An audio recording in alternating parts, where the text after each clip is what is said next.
Okay guys, today we are doing Captain Planet and we are starting off with the eyebrows. I chose not to glue mine down because I hate doing that, so I just took this multi-stick and first made them white because I have incredibly dark eyebrows.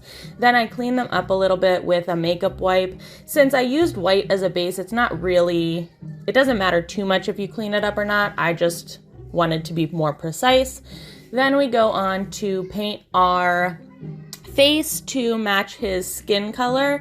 He is this like light bluey, greeny, tealy color. So I mixed some cream paint from my Wet n Wild paint palettes with my Can You Be Makeup Athena palette, and I came up with this lovely shade, and I think it matched pretty well from the reference photos that I was using. I first just paint it all over my face, and then I go in with a sponge.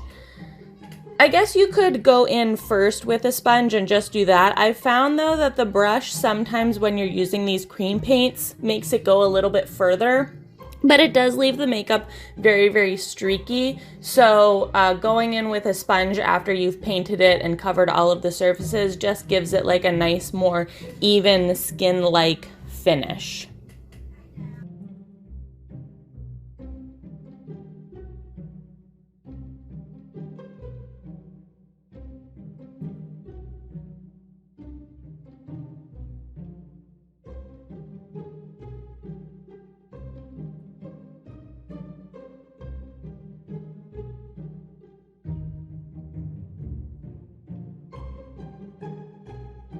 Going back to the eyebrows, I am doing a base color of green, just using a multi-stick. It's like a darker green. I then go back in with a small angled brush and paint a light green, like a light tealy green, over them because he does have some masculine eyebrows.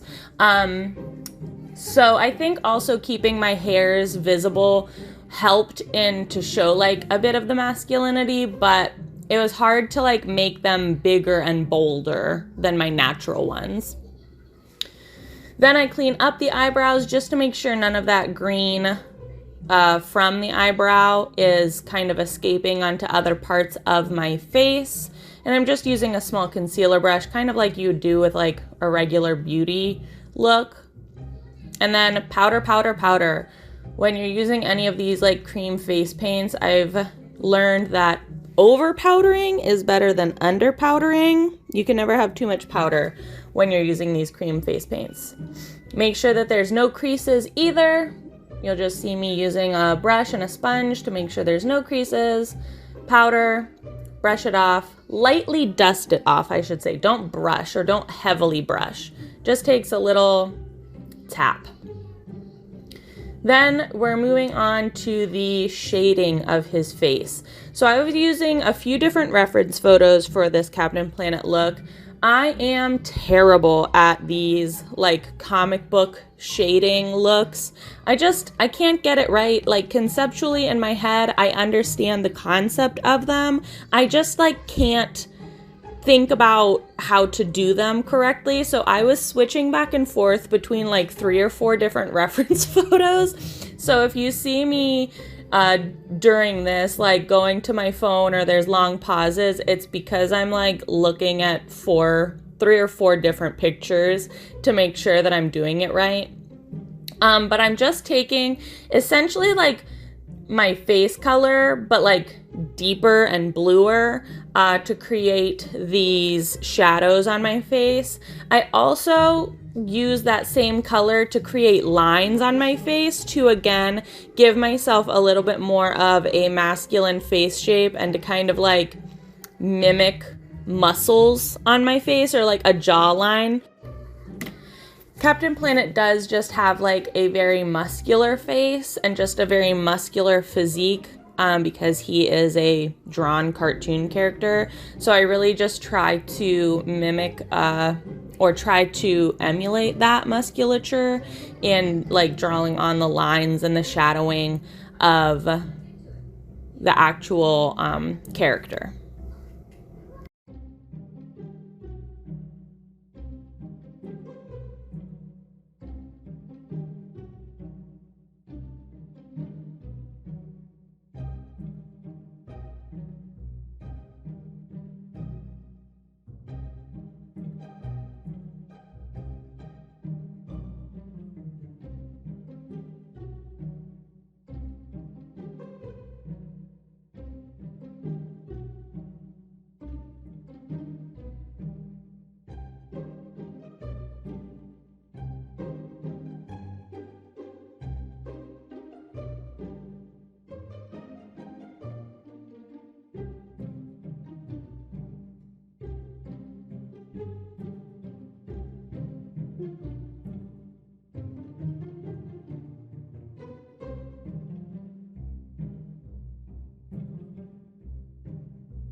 Then once you're done mapping out the shadows, be sure to set that again heavily with powder. Set, and then dust it off again very, very gently though, because you do not want to disrupt or blend the two colors together. And since they are so similar, it can happen. Then I move on to outlining the look because again, he's a cartoon character and so a lot of his features are outlined. And I'm just using a black liquid liner for this, and I go and I outline his eyebrows and all of the shading and things like that. This is another part of these types of cartoon looks that I really heavily struggle with because I just can never seem to get the right lines in the right places, and or I have a really wobbly hand. I just don't have a very steady hand. I think overall this really came out well. Usually I use like a black face paint instead of a liquid liner pen, but today I thought I'd try something different. When I use the benefits of using the liquid liner pen is that you can get a much more fine detailed line versus using like a liquid face paint or a cream face paint where it might not be as pigmented. The detailing won't be as fine depending on the brush you use. Your lines and outlines might be really, really thick.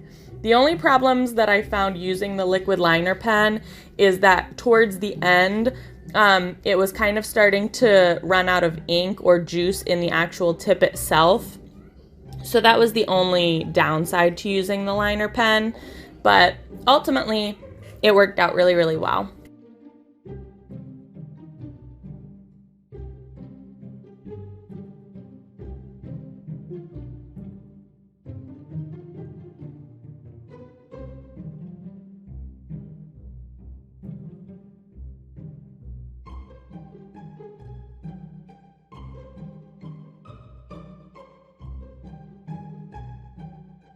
I did use black liner on both the upper lash line as well as the waterline.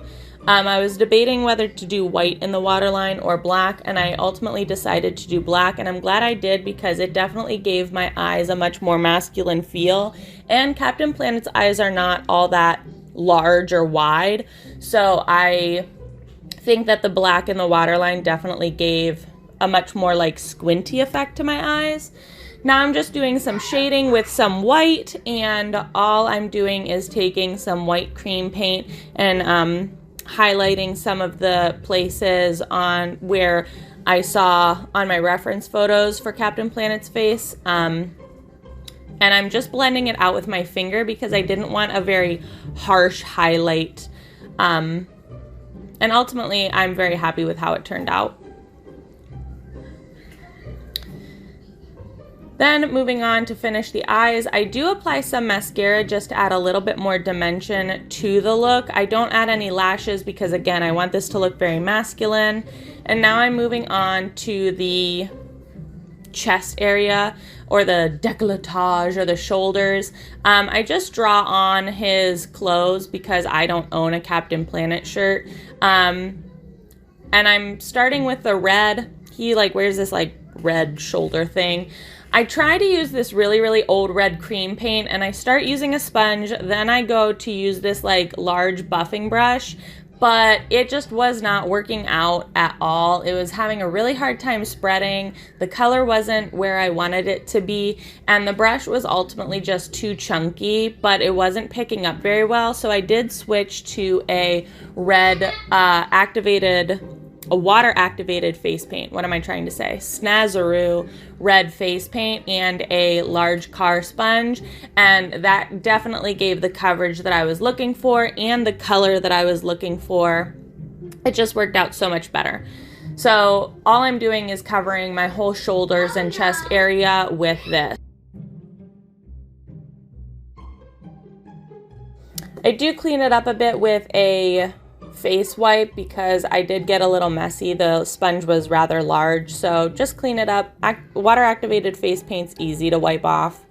Then I finish painting the rest of his like flesh color. This clip, if it's not included, is because it kept freezing whenever I was trying to edit this video. So then I went on to paint the rest of his costume, which is this like golden sun thing on his chest. And again, just using a cream paint and a small buffing brush. Set. Again, you can never set too much with cream paint. And then add your details. I added a little bit more shading because on my reference photos, he had some shading on his chest where his like shirt, I'm gonna call it a shirt. I don't actually know if that's the right terminology. And then you finish by outlining everything in black. Everything will look kind of weird until you actually finish outlining it in black. Then that's kind of where everything comes to life, in my opinion. It's kind of like the finishing touch.